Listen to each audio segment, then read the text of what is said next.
오늘의 주요 뉴스입니다. 수도권을 중심으로 요양시설과 지인 모임, 직장, 학교, 헬스장 등 일상 곳곳에서의 산발적인 감염이 계속되고 있습니다. 방역당국은 헬로윈데이의 영향이 뒤늦게 나타날 수 있어 신규 확진자가 더 늘 수 있을 것으로 보고 있습니다. 고용노동부가 올해 농축어업 분야에 외국인 노동자 9,400명을 배정했지만 코로나19 영향으로 실제 입국한 외국인은 1,300여 명에 그쳤습니다. 수확철을 앞둔 농촌의 일손 부족 현상이 더 심해질 것으로 보입니다.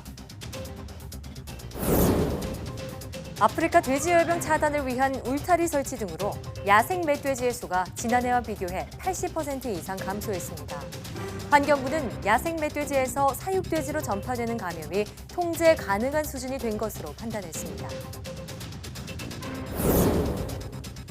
코로나19 재확산이 속도를 내는 가운데 유럽의 감염자가 1,100만 명, 사망자가 28만 명을 넘었습니다. 확진자가 가장 많은 나라는 러시아로 167만 명에 달하고 프랑스와 스페인, 영국이 뒤를 이었습니다. 최근 바이오 분야에서는 생체 물질을 활용한 신약 개발이 한창입니다. 세포가 만드는 생체 물질인 엑소좀을 이용하면 보다 안정적으로 신약을 만들 수 있기 때문인데요. 바이오 위클리, 오늘은 엑소좀을 이용해 아토피 피부염 치료제 등을 개발하고 있는 엑소코바이오 조병성 대표를 초대했습니다.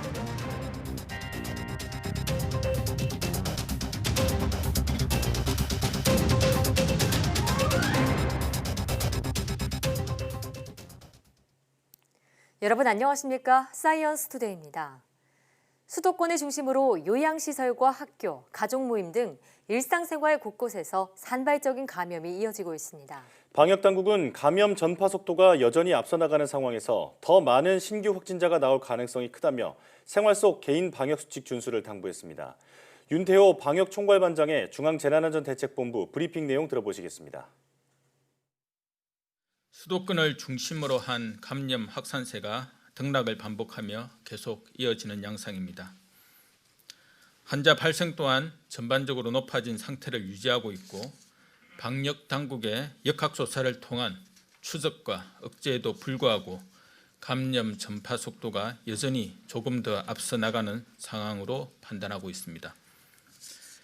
요양병원 요양시설과 같은 감염 취약시설뿐 아니라 가족과 지인 모임, 식당, 주점, 사업장 등과 같이 일상생활의 공간에서 집단 감염이 나타나고 있는 점도 우려가 되는 지점입니다. 코로나19와의 장기전 가운데 국민 여러분의 일상과 경제 활동을 최대한 보장하기 위해서는 현재 1단계 수준에서 안정적으로 방역 관리가 이루어지는 것이 최선입니다. 국민 여러분들께서는 생활 속에서 거리두기, 마스크 착용, 손 씻기 등 기본적인 방역수칙 준수를 위해 노력해 주시는 것이 무엇보다 중요하다는 점을 다시 한번 강조드립니다. 유은혜 부총리 겸 교육부 장관이 코로나19 자가격리자, 확진자 수험생이 상승 곡선에 있다가 지금은 멈춰 있는 상태라고 밝혔습니다. 유 부총리는 국회 예산결산특별위원회 전체 회의에 참석해 수능 응시자 중 코로나19 자가격리자와 확진자 정보를 질병관리청과 공유하고 있지만 정확하게 숫자를 말씀드리긴 어렵다며 이같이 말했습니다. 유 부총리는 이어 확진자 수험생의 경우 대부분 병원보다 생활치료센터에서 시험을 보게 될 것 같다고 덧붙였습니다. 정부는 코로나19 상황에서도 다음 달 3일 수능을 예정대로 준비하고 있습니다.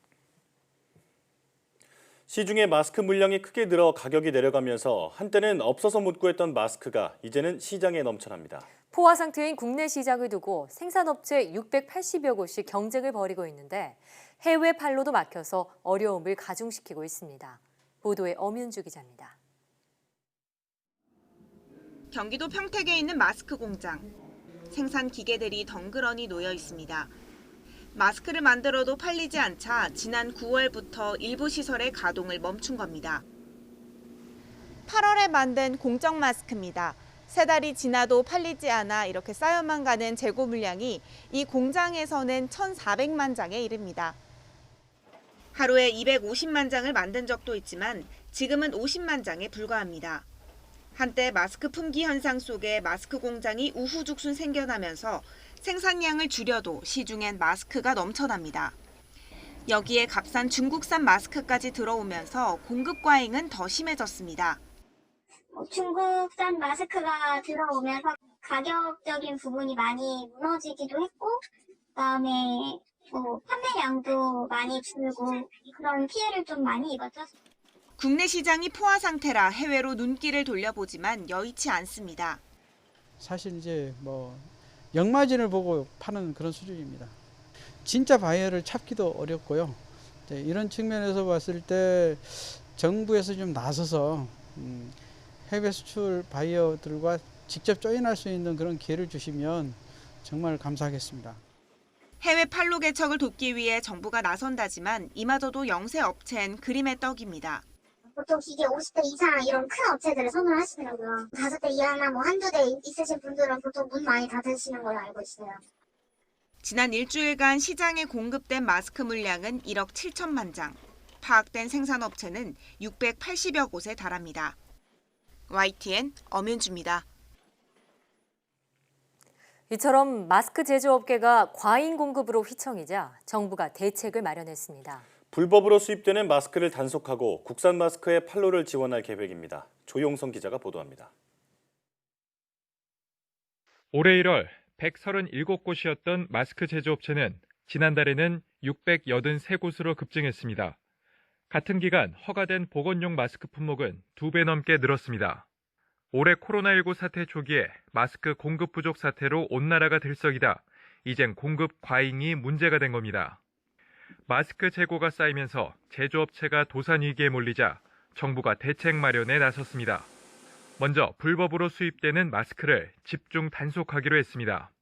일부 허위 계약 정보와 불법 수입 마스크에 따른 업계의 피해를 예방하기 위해 불법 마스크의 유통 경로를 분석 조사하고 관계부처, 수사기관 등과 협력하여 집중 단속을 강화하도록 하겠습니다.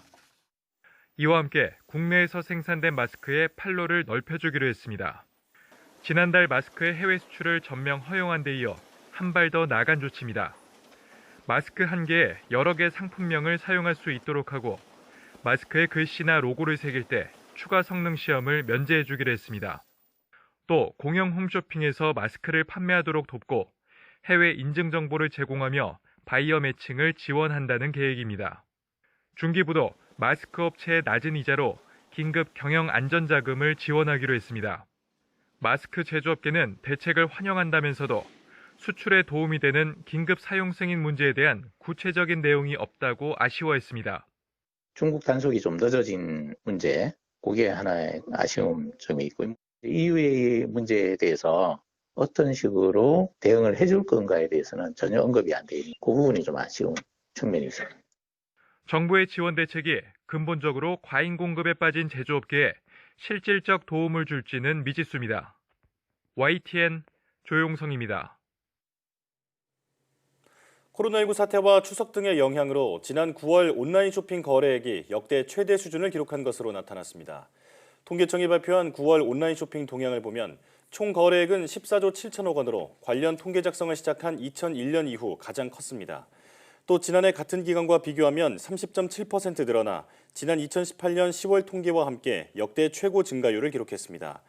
상품군별로는 음식료품 거래액이 2조 1천억 원으로 76.8% 증가했고 배달 등 음식 서비스도 1조 6천억 원으로 91% 넘게 크게 늘었습니다. 통계청은 코로나19 영향으로 추석 연휴에 고향을 방문하는 대신 음식료품과 생활필수품 등의 선물이 많이 팔렸기 때문으로 분석했습니다. 온라인 쇼핑 가운데 모바일 쇼핑 거래액도 역대 최대인 9조 5천억 원을 기록했고 전년 대비 증가율 역시 30.9%를 기록해 역대 최고 수준을 경신했습니다. 코로나19 사태가 장기화하면서 40, 50대 자영업자가 가장 큰 타격을 입은 것으로 나타났습니다. 통계청이 발표한 비임금 근로 부가조사 결과를 보면 올해 8월 기준 비임금 근로자는 663만 9천 명으로 지난해보다 16만 명 감소했습니다. 이 가운데 고용원이 있는 자영업자는 17만 2천 명 줄어든 반면 고용원이 없는 자영업자는 6만여 명 늘어난 것으로 파악됐습니다. 통계청은 자영업을 시작하면서 위험을 최소화하기 위해 사람을 쓰지 않고 자동 주문 시스템 등을 도입한 영향 때문으로 분석했습니다. 또 나이대별로는 자영업자 비중이 높은 50대 비임금 근로자가 14만 명, 40대가 10만 4천 명씩 줄어 가장 큰 타격을 입은 것으로 조사됐습니다. 농촌의 일손 부족은 어제 오늘 일이 아니지만 올해는 특히 심각하다고 합니다. 코로나19로 외국인 노동자들의 입국이 줄어들면서 수확이 한창이어야 할 시기에 비상이 걸렸습니다. 홍성욱 기자입니다. 고아선 나무마다 빨갛게 익은 사과가 주렁주렁 매달렸습니다. 지난 여름 길고 길었던 장마와 모진 태풍을 이겨내고 수확만 기다리고 있습니다. 날이 더 추워지고 된소리가 내리기 전에 이 사과를 수확해야 합니다. 하지만 요즘 농촌에서 일손 구하기란 하늘의 별 따기입니다. 4,000제곱미터 사과밭에 사과를 따는 건 단 한 사람. 이달 초 수확을 시작했지만 아직 절반도 따지 못했습니다. 사람 구하기도 힘들고 해서 둘이 열심히 하고 있는데 이게 뭐 더 추워지기 전에 빨리 끝내야 되는데 끝낼 수 있을런지 모르겠어요. 고용노동부가 올해 농축어업 분야에 외국인 노동자 9,400명을 배정하기로 계획했지만 실제 입국한 인력은 1,384명으로 14%에 불과한 상황. 일손 부족한 농가를 도우려 자원봉사자들이 나섰습니다. 탐스럽게 익은 사과를 정성스레 바구니에 담습니다. 시기를 놓칠까 발을 동동 구르던 농부는 안도의 한숨을 내쉽니다. 수확을 빨리 해야 되는데 일손이 부족하고 외국 사람이 안 오는 바람에 엄청 힘들었는데 이렇게 오셔가지고 도와줘서 감사합니다. 하지만 자원봉사자들의 손길 역시 부족한 상황. 10만 원 넘는 일당에도 사람을 구하지 못한 일부 농가는 애써 키운 작물을 수확도 못하고 버릴 처지에 놓였습니다. 지금 일손이 딸려가지고 수확을 못하고 있어요. 그래서 우리 단체는 그냥 다른 단체도 같이 좀 동참을 해가지고 이 어려운 농가를 위해서 많이 봉사를 해주면 좋지 않을까. 가장 풍성해야 할 수확의 계절. 코로나19로 일손 부족 현상이 심해지면서 농민 걱정은 사라지지 않고 있습니다. YTN 홍성욱입니다. 13일부터 중화권을 제외한 지역에서 홍콩으로 입국하는 사람들은 모두 호텔에서 14일간 격리 조치됩니다. 홍콩 정부는 해외발 감염을 줄이기 위해 13일부터 중국, 마카오, 대만 위의 지역에서 입국하는 사람은 모두 2주 이상 호텔 숙박 예약 확인서를 제출해야 한다고 발표했습니다. 그동안 홍콩은 입국자가 공항에서 코로나19 검사 결과 음성 판정을 받으면 자가격리를 할 수 있도록 해왔습니다. 그러나 최근 해외발 감염 사례가 이어지자 격리 규정을 강화해 집이 아닌 호텔에서 14일간 격리를 하도록 규정을 강화한 것입니다. 유럽의 코로나19 확진자 수가 1,100만 명을 넘어섰습니다. AFP통신은 현지 시각 3일 오후 1시 30분 현재 유럽의 코로나19 누적 확진자는 1,100만 8천여 명, 사망자는 28만 4천여 명으로 집계됐다고 보도했습니다. 확진자가 가장 많은 나라는 러시아로 167만 명에 달했고 이어 프랑스가 146만 명, 스페인이 124만 명, 영국이 105만 명 등으로 뒤를 이었습니다. AFP통신은 전 세계적으로는 약 4,700만 명의 확진자와 120만 6천여 명의 사망자가 나왔다고 전했습니다.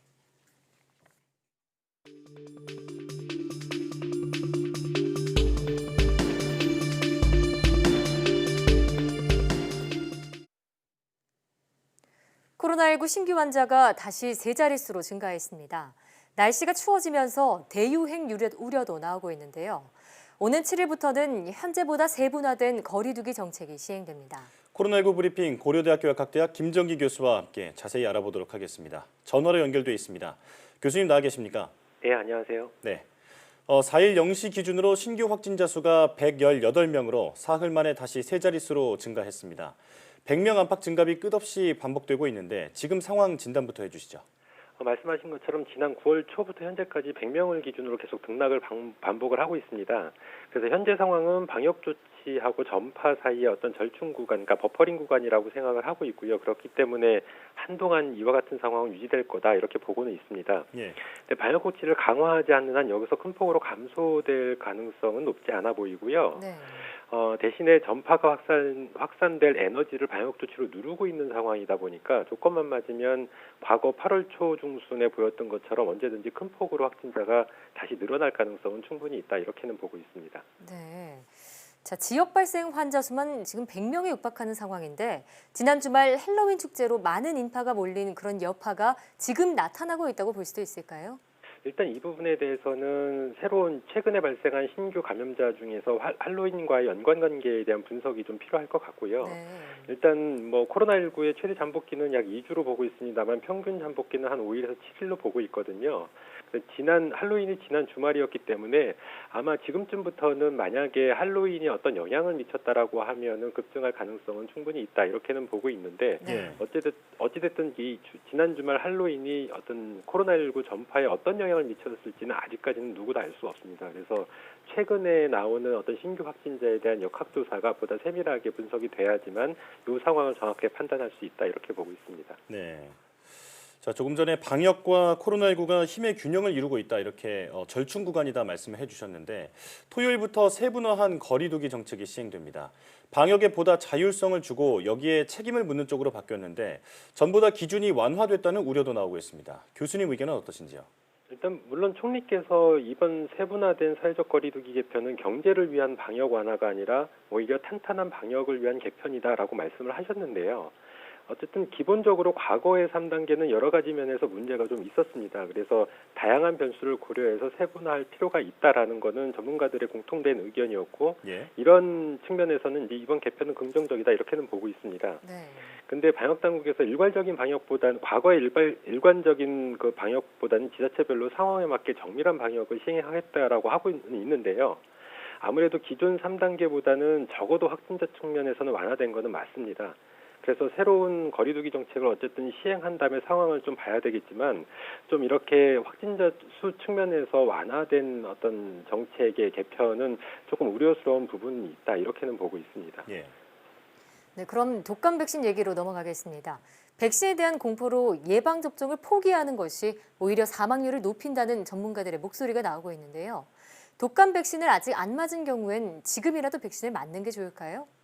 기본적으로 독감 백신, 이건 독감 백신뿐만 아니라 다른 백신도 마찬가지인데 일정 수준의 부작용이 있더라도 안 받는 것보다는 맞는 게 잠재적인 이익 측면에서 우위에 있는 거는 맞습니다.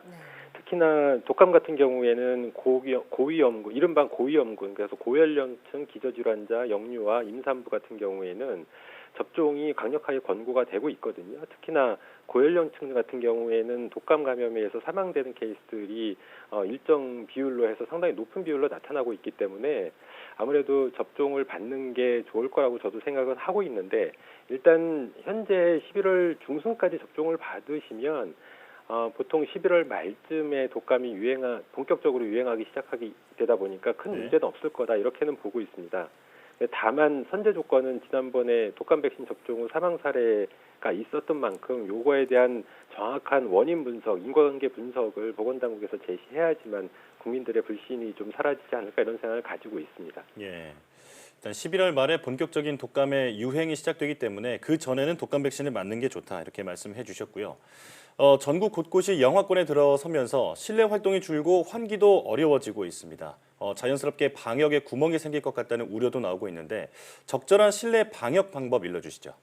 일단 기본적으로 실내 방역은 뭐 과거에도 마찬가지지만 겨울철이라고 해도 환기를 주기적으로 하는 게 가장 바람직하다 이렇게는 보고 있습니다.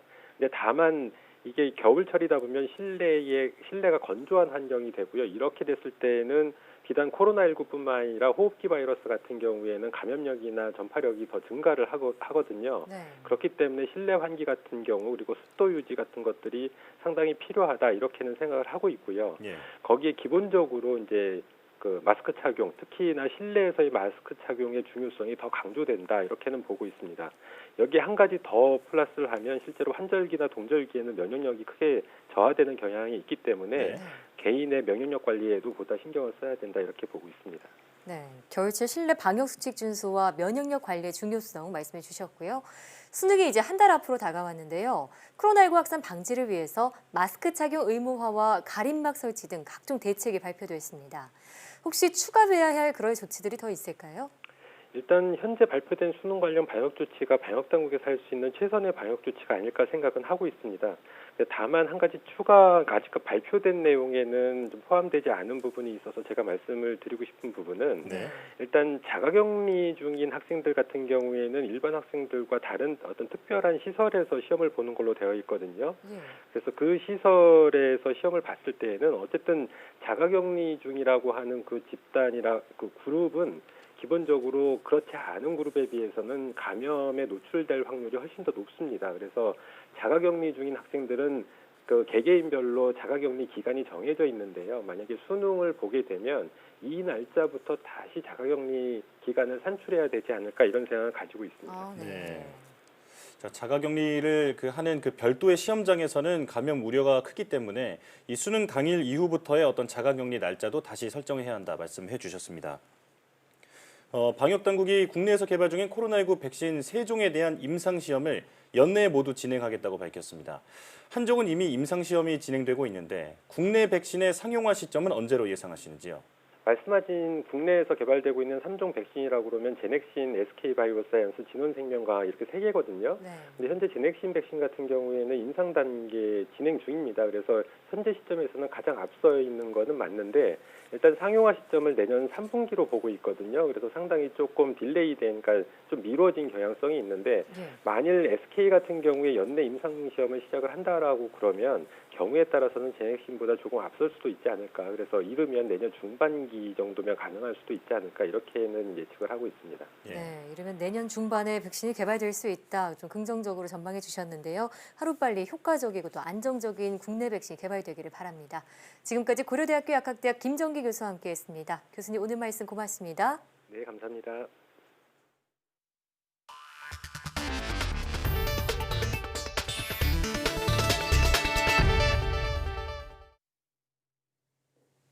환경부가 아프리카 돼지열병이 발생한 2차 울타리 지역의 야생 멧돼지 수를 조사한 결과 돼지열병 발생 전인 지난해 10월 8,200여 마리에서 올해 9월 1,400여 마리로 83% 감소했다고 밝혔습니다.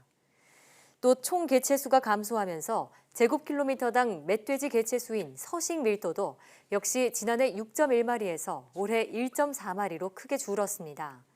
환경부는 서식 밀도가 제곱킬로미터당 2마리 미만으로 감소한 만큼 야생 멧돼지로부터 사육돼지로 이어지는 순환 감염을 통제할 수 있는 수준이 된 것으로 보고 있습니다.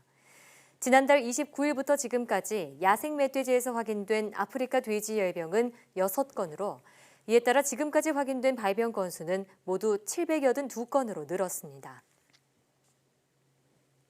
우리나라 국민의 1인당 플라스틱 소비량은 세계에서 가장 많은 편입니다. 이런 플라스틱이나 비닐의 소비량을 줄이기 위해 환경표지 인증 제도가 시행되고 있는데요. 정부와 국민이 더 적극적으로 관심을 가져야 효과가 있을 것으로 보입니다. 김학무 기자의 보도입니다. 환경단체 등에 따르면 우리나라 국민이 쓰는 페트병이나 일회용 플라스틱, 비닐봉투 등은 1인당 연간 약 11.5kg, 세계 최고 수준입니다. 게다가 최근 코로나19로 배달 문화가 확산하면서 일회용 플라스틱 사용량이 오히려 더 늘었습니다. 마치 가느다란 가래떡 같은 흰색 물질이 끊임없이 만들어져 나옵니다. 옥수수를 주요 재료로 만드는 건데 비닐봉투는 물론 일회용 그릇이나 용기, 빨대, 칫솔에서부터 건축 자재까지 다양한 물건을 만들 수 있습니다. 가장 큰 특징은 수개월 내에 완전히 분해되는 생분해성 플라스틱이란 점입니다. 현장에서 그 일반 플라스틱을 대체할 수 있는 그러한 이제 특성을 가지는 제품의 개발을 두는데 중점적으로 연구 개발을 하고 있습니다. 2017년부터 생분해성 플라스틱 재료를 생산하는 이 업체는 정부의 환경표지 인증업체. 환경표지 인증은 같은 용도의 다른 제품보다 뛰어난 친환경성을 보유한 제품에 부여하는 제도입니다. 1992년 도입 이후 그동안 4,000개 넘는 기업의 17,000여 개 제품이 인증을 받았습니다. 기업의 지속적인 환경 친화적인 생산활동을 유도할 수 있다고 보고요. 유해물질로부터 안전한 제품을 사용할 수 있고 나아가서 우리나라의 친환경 제품 소비에 대한 인식이 많이 발전할 수 있다고 생각하고 있습니다. 정부가 오는 2030년까지 플라스틱 폐기물 발생을 절반으로 줄이고 재활용률을 70%까지 올리기로 한 만큼 환경표지 인증과 같은 정책을 활성화하기 위한 관심과 지원이 더 필요해 보입니다. YTN 김학무입니다. 소비자원이 PC용 모니터 제품들의 색 표현력이나 밝기 균일성 같은 성능 비교 결과를 공개했습니다. 한국소비자원은 소비자 선호가 높은 PC용 모니터 9개 제품을 대상으로 색 표현력과 밝기 균일성, 밝기 레벨 정확성, 안전성 등을 시험 평가했습니다. 색 표현력과 명암비 측면에선 LG전자와 필립스, 어드밴스본, HP, 벤큐 등 5개 제품이 우수 평가를 받았고 나머지는 양호한 것으로 나타났습니다. 밝기 균일성 측면에선 삼성전자와 LG전자, 알파스캔, 필립스, 델 등 5개 제품이 우수 평가를 받았습니다. 에너지 비용 측면에선 델이 2,900원으로 가장 저렴했고 어드밴스원이 4,700원으로 가장 비싸 제품별로 최대 1.6배 차이가 났습니다. 소비자원은 구체적인 비교 정보를 행복드림 사이트에 게시할 예정입니다. 국내 연구진이 세계 최고 수준으로 실시간 측정이 가능한 바이오 분석 장비를 개발했습니다. 조기 진단이 필요한 급성 심근경색증은 물론 치매와 각종 감염병 등에도 폭넓게 활용될 전망입니다. 이정우 기자입니다. 급성 심근경색. 골든타임 2시간 이내에 신속한 응급조치를 위해서는 조기 진단이 매우 중요합니다. 이를 위해서 발병 초기 특이하게 발견되는 트로포닌이라는 물질을 측정해야 하는데 혈액 내 농도가 피코몰, 즉 1조분의 1몰 이하의 극미량으로 관찰이 어렵습니다. 국내 연구진이 세계 최고 수준인 펜토몰, 1000조분의 1몰 수준으로 실시간 측정이 가능한 바이오 분석 장비 개발에 성공했습니다. 주변 환경 또는 분석 용액의 온도 차이에 영향을 받지 않고 오직 항원 항체의 반응에 의해서 센서 표면의 두께 변화만을 민감하게 측정하도록 설계되어서 펜토몰 수준의 고감도 측정을 할 수 있는 기술입니다. 이 장비는 실시간으로 혈액과 체액 내 측정 물질을 측정할 수 있어 과정이 복잡하고 분석 시간이 긴 기존 방법의 한계를 극복할 수 있습니다.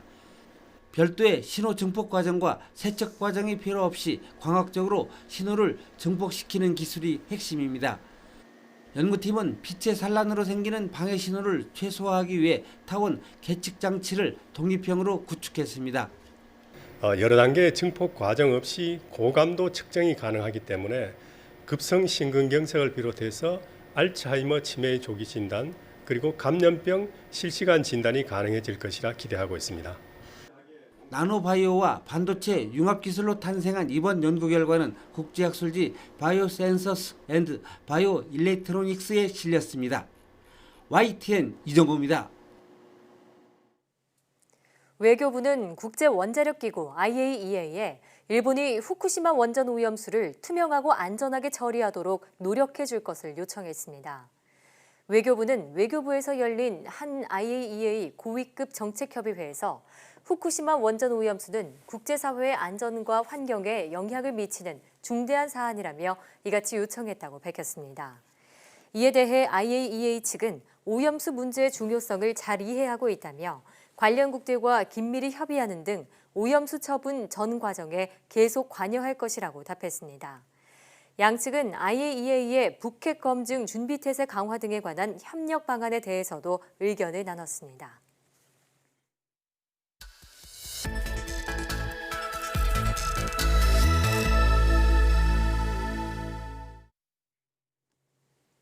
다양한 바이오 이슈를 과학 기자의 시각으로 집중 분석하는 바이오 위클리 코너입니다. 오늘도 이성규 기자와 함께하겠습니다. 어서 오세요. 안녕하세요. 네, 이번 주 소식 전해주시죠. 코로나19 치료제와 백신 관련 소식부터 전해드리겠습니다. 네. 정부가 치료제는 올해 연말까지, 백신은 내년까지 개발을 목표로 관련 기업들을 적극 지원하겠다고 밝혔습니다. 네. 미국 파우치 간염병 연구소 소장이 제약사들이 올해 안에 긴급 사용 승인을 신청해도 FDA가 내년 1월 전에는 승인을 내주지 않을 것이라고 말했습니다. 네. 이 백신과 관련해서 정부가 이미 글로벌 백신 공급 기구를 통해서 확보된 1,000만 명분 백신에 더해서 2천만 명이 접종할 수 있는 추가 백신을 확보하기 위해 협상을 진행 중이라고 밝혔습니다. 네, 이렇게 이번 주 3가지 소식 들어봤는데요. 최근 바이오 분야에서는 생체 물질을 활용한 신약 개발이 한창이죠. 세포가 만드는 생체 물질을 이용하면 더 안정적으로 신약을 만들 수 있는 장점이 있다고 하는데요. 오늘 바이오 포커스에서는 엑소좀을 이용해 아토피 피부염과 염증성 장질환 치료제를 개발하는 엑소코 바이오 조병성 대표와 자세한 내용 들어보겠습니다. 대표님 어서 오십시오. 어서 오세요. 네. 엑소코 바이오는 엑소좀 기반의 바이오 회사라고 알고 있습니다. 엑소좀, 용어가 굉장히 생소하거든요. 네. 일단 엑소좀이 무엇인지부터 설명해 주시죠. 예, 엑소좀의 첫 세 글자인 엑소는 그 세포 바깥, 외부, 분비라는 뜻을 가지고 있고 나머지 글자는 주머니, 소포체, 소낭 이런 글자로 말씀드릴 수 있습니다. 그래서 두 가지를 합성해 보면 세포가 중요한 전달이나 어떤 메시지 전달하고 할 때 그 엑소좀을 만들어서 밖으로 분비한다. 이런 중요한 메커니즘으로 말씀드릴 수 있고 그 중에서 특히 줄기세포 엑소좀은 그 줄기세포의 근본적인 어떤 노화, 방지, 그다음 재생 이런 역할을 하는 엑소좀을 만들어서 주변 세포에 분비한다고 알려져 있습니다.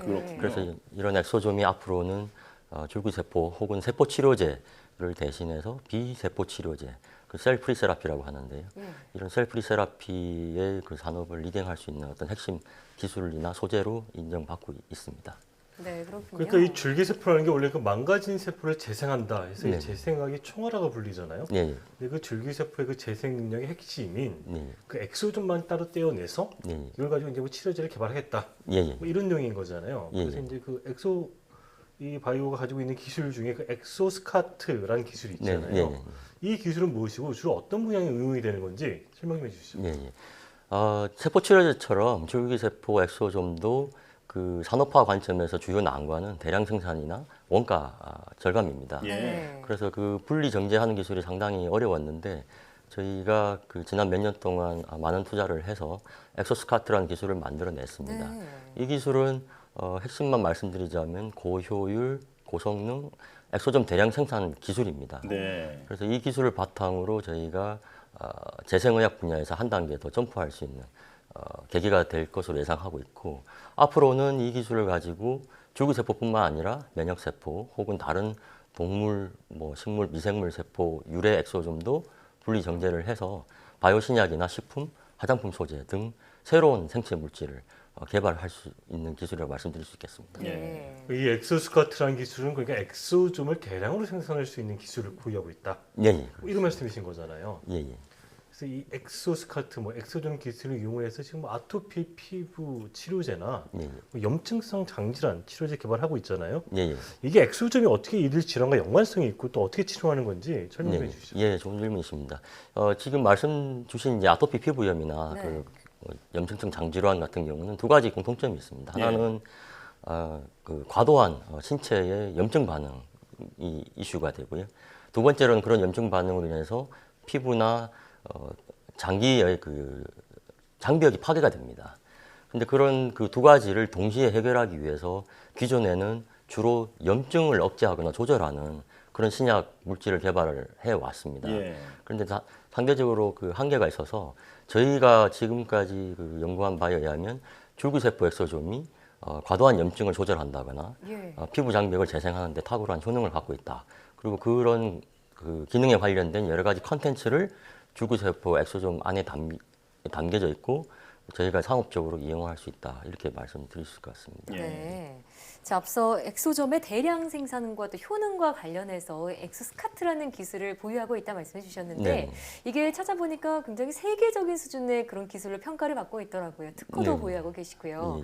자, 그래서 엑스코 바이오로부터 좀 어느 정도 러브콜을 굉장히 많이 받고 계실 것 같은데 현재 진행 중인 사업에 대해서도 한 말씀 듣고 싶어요. 현재 저희는 이제 엑소스카트 기술을 개발을 했고 그런 기술을 바탕으로 크게 두 가지 사업을 진행하고 있습니다. 하나는 재생 에스테틱이라는 산업이 있고 하나는 재생의학 산업을 두 가지를 동시에 추구하고 있습니다. 먼저 재생 에스테틱 사업을 말씀드리자면 기존에 그 예를 들어 보톡스나 필러나 레이저 장비들이 해결해주지 못했던 새로운 그 피부 재생과 피부 관련 염증 질환을 동시에 해결할 수 있는 그런 가치를 제공하고 있고 이런 가치를 저희가 인정을 받아서 사실 미국 등 선진국에 지금 제품을 많이 판매하고 있는 상태입니다. 그리고 이런 기술이 장기적으로 더 개발을 해서 재생의학 쪽, 그러니까 기존에 알고 계시는 줄기세포 치료제를 앞으로 이제 더 효율적으로 대체할 수 있는 그런 그 바이오 신약 사업을 장기적으로 추구하고 있습니다. 네. 그 다음 질문 드리기 전에 그 특허가 아까 잠깐 얘기가 나와서 이 엑스코바이오가 특허 부자잖아요. 좀 어느 정도 특허 비용이 좀 자랑 좀 예, 해주세요. 좋은 질문 감사드립니다. 그 저희가 지난 한 3년 반 동안 한 250억 정도 연구개발 투자를 했습니다. 그리고 이런 재생 에스테틱과 재생의학 사업에 관련된 여러 가지 연구를 많이 했고, 특별히 몇 가지만 말씀드리자면 줄기세포 엑소좀 기반의 아토피 피부염 치료 용도, 그리고 가려움증 억제 용도, 그다음 피부 장벽 재생 용도, 이런 관련된 특허를 저희가 19가지를 확보를 했습니다. 그리고 관련된 논문도 한 7편을 확보를 했고, 간단하게 말씀드리자면 글로벌 수준에서 최상위 수준의 그 연구 개발 업적을 가지고 있다, 이렇게 말씀드릴 수 있을 것 같습니다. 그 어떤 평가기준에서 해본 결과 뭐 어디 순위 좀 들지 않았었나요? 사실은 최근에 그 미국에 있는 유명한 그 줄기세포 산업조사기관인 바이오 인포먼트사에서 제가 방금 말씀드린 이런 조사를 해서 사실 얼마 전에 리포트를 만들어냈습니다. 그래서 엑소코 바이오가 이 엑소전 분야에서는 상당히 그 특허나 논문 관점에서 중요한 업적을 만들어내고 있고 최상위 기업이라고 발표를 한 바가 있습니다. 세계적인 수준이다, 이런 이제 말씀이시죠? 최상의 기업이다라는 말까지 들었고, 다음 본 질문으로 넘어갈게요.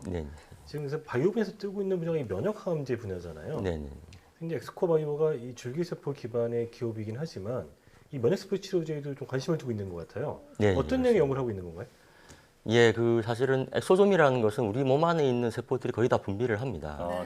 그래서 그 중에 하나가 면역세포 그룹인데, 예를 들어 T세포라든가 NK세포, 이런 세포들도 독자적인 엑소좀을 분비를 하고 면역계를 조절을 합니다. 그래서 저희가 한 가지 아이디어를 내고, 물론 세계적인 연구자들도 같이 하려고 하는 것 중에 하나가 NK세포가 이제 원래는 암세포를 죽이는 세포로 알려져 있고, 그 암세포를 직접적으로 죽이는 과정에서 엑소좀을 이용한다고 알려져 있습니다. 상당히 최근에 밝혀진 연구 내용들인데, 저희가 줄기세포 엑소좀을 뽑아서 재생에 쓰듯이 NK 엑소좀을 생산을 해서 직접적으로 암세포를 죽이는 혁신적인 바이오 신약을 개발하는 프로젝트를 모색하고 있습니다. 그리고 한 가지는 그 면역 항암제 중에서 대부분의 물질들이 그 체내에 주입이 되면 되게 그 잔존 기간이 되게 짧습니다.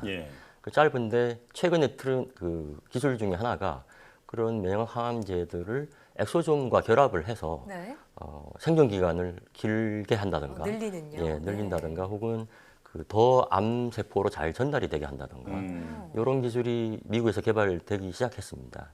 그래서 저희도 그런 그 미래 항암제, 혁신적인 항암제 개발을 위해서 엑소좀 기술을 접목을 하려고 노력하고 있습니다.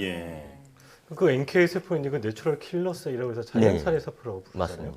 지금 NK 세포가 굉장히 뜨거운 핫 이슈 분야인데 그 세포 자체를 이용하는 게 아니라 아까 그 엑소스카트처럼 그걸 뽑아내서 핵심적인 물질을 이용하겠다. 그런 연구를 진행하고 있다, 뭐 그런 말씀을 해주신 거고. 아까 좀 잠깐 이렇게 언급해 주셨는데 이 엑소좀이 이게 생체 물질이잖아요. 세포가 만들어내는. 이런 세포가 만들어내는 물질을 우리가 신약으로 개발할 경우에 기존의 뭐 케미칼이나 이런 것과 비교해서 어떤 장점이 있는 건가요?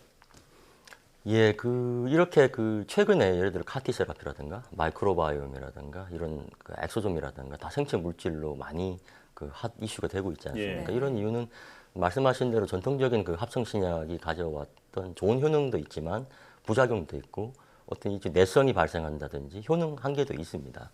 그런데 이제 그 과정과 동시에 우리 몸에 대한 자체에 대한 연구가 많이 발전을 해왔고, 그런 그 더 높은 수준의 사이언스가 만들어지면서 우리 몸 안에 있는 어떤 면역 시스템을 그대로 이용한다든가, 우리 몸 안에 있는 어떤 그 미생물을 그대로 이용한다든가, 그리고 우리 몸 안에 있는 어떤 줄기세포 엑소좀을 그대로 이용한다든가, 이런 것들이 훨씬 더 안전하고 더 효능이 좋게 효능이 좋은 바이오 신약으로 개발될 수 있겠다는 것이 최근 한 20년 정도의 연구 결과입니다. 그래서 뭐 미국에서부터 시작해서 저희들도 한국도 포함하고 이런 분야로 계속 그 기술이 발전하고 있고, 결과적으로는 특히 그 인간의 가장 그 관심사 중에 하나인 그 장수, 네. 건강한 장수 관점에서는 줄기세포 엑소소움을 이용하는 것이 앞으로 그런 그 건강한 장수를 만들어내기 위한 예. 가장 유용한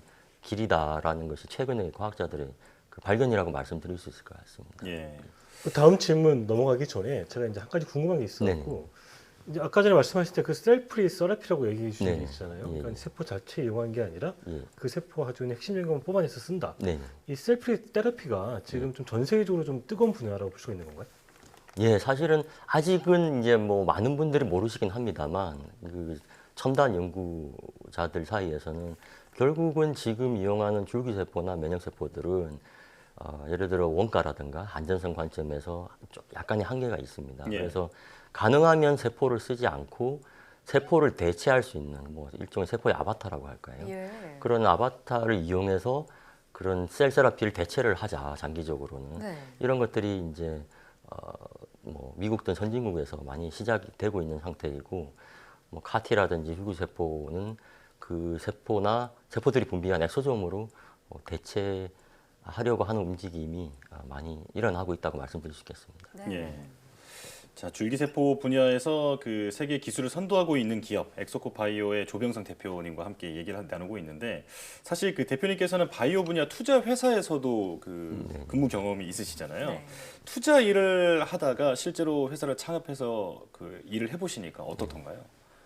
예, 제가 한 그 2001년 11월 달부터 그 바이오 벤처 캐피탈에서 투자 업무를 한 적이 있습니다. 그리고 지난 한 19년 중에서 7년 정도를 투자 분야에서 일을 했었는데, 사실 제가 일할 때는 사실은 되게 그 초기 기업들이 많았고 지금과는 달리 스트롱한 비즈니스 모델을 가지고 있지 않은 기업들도 많았습니다. 예. 그리고 그 당시에 저희가 경험을 해보면 주로 투자 업무에서는 중요한 것이 거시적인 그 어떤 큰 그림을 보고 전략적으로 기술성이나 사업성을 가진 회사를 객관적으로 평가하고 예. 거기에 관련된 첨단 연구자들을 만나는 것이 주요 업무였는데, 지금 이제 회사를 직접 창업하고 일을 해보면 그와 좀 다르게 일단 회사가 좀 강력한 자생력을 가질 수 있는 비즈니스 모델을 만드는, 그게 단기든 중기든 그런 비즈니스 모델을 빨리 만들어내는 것이 저의 가장 중요한 업무인 것 같습니다. 그리고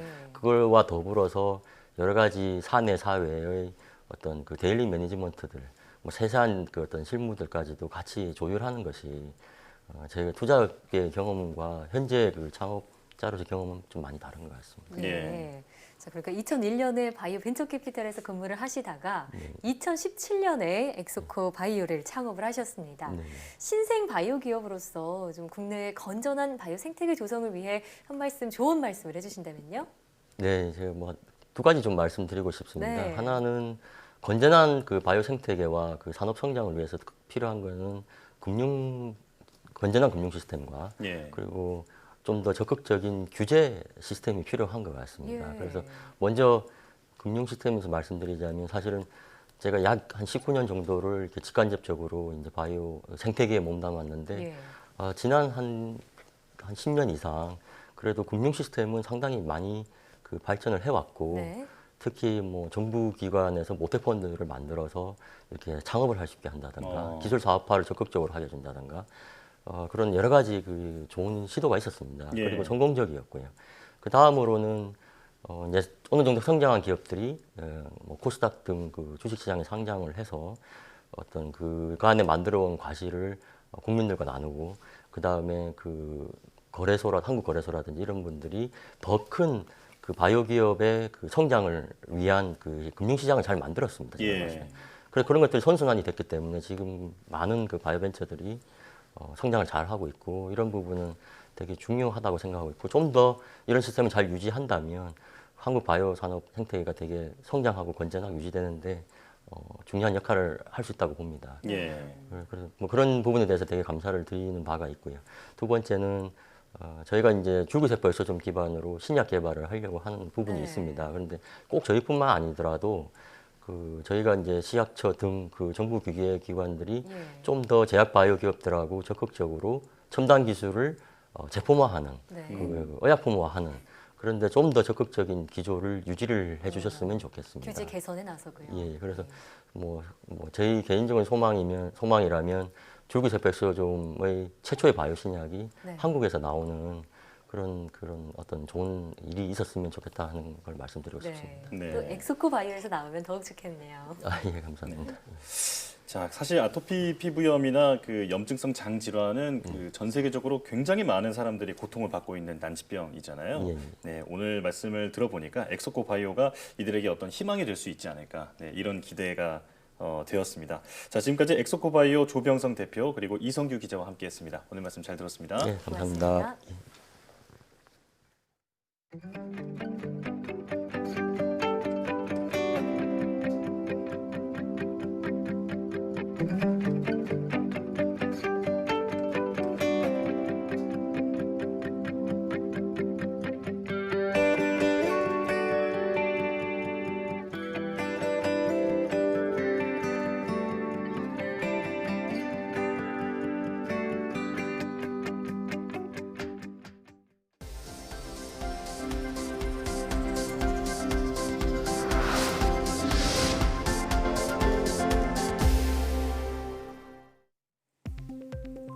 마스크를 쓰고 생활해도 체내 산소 공급에는 큰 영향이 없다는 연구 결과가 나왔습니다.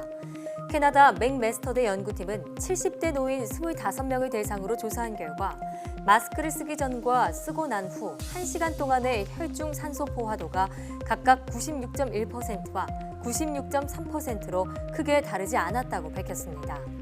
다만 이번 연구에서 심장 또는 폐 질환이 있는 사람은 제외됐다며 건강 문제가 있는 경우는 마스크를 착용하기 전 의사와 상의해야 한다고 덧붙였습니다. 여성 호르몬이 고혈압 유발 호르몬을 억제한다는 연구 결과가 나왔습니다.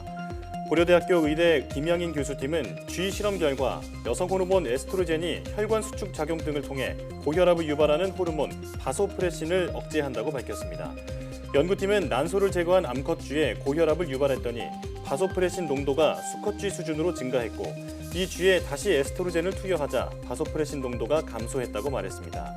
또 이번 연구는 여성보다 남성에게서 고혈압이 더 많이 발생하는 현상을 설명한다고 덧붙였습니다. 11월 과학기술인상 수상자로 백종범 유니스트 교수가 선정됐습니다.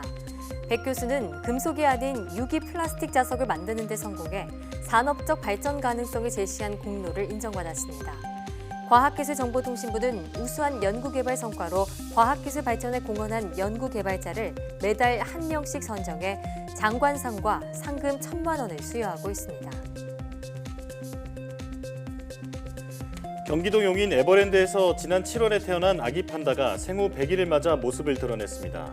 국내 유일의 자이언트 판다 커플 러바오와 아이바오 사이에서 태어난 이 암컷 아기 판다는 197g에 불과했던 몸무게가 100일 만에 5.8kg으로 30배, 몸 길이는 3배 넘게 성장했습니다.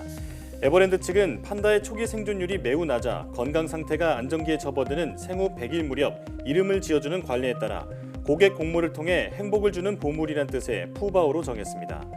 판다 푸바오는 혼자 걸을 정도로 더 자라면 환경 적응 과정을 거쳐 이르면 연내 일반에 공개될 것으로 보입니다.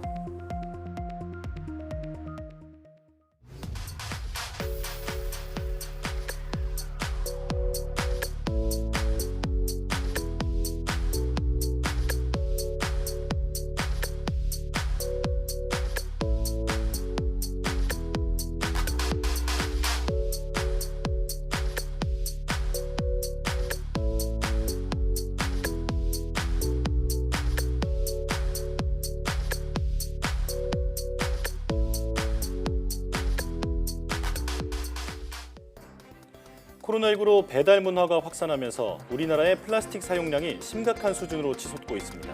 정부가 플라스틱 사용량을 줄이고 재활용률을 높이기 위해 여러 제도를 운영하고 있지만 무엇보다 국민이 더 적극적으로 관심을 가져야 효과를 볼 수 있겠죠. 되도록 일회용 플라스틱 사용을 줄이고 사용 후에는 라벨을 깨끗이 제거하고 깨끗하게 씻어서 배출해야 재활용률을 높일 수 있습니다. 네, 사이언스 투데이 여기서 마칩니다. 함께해 주신 여러분 고맙습니다.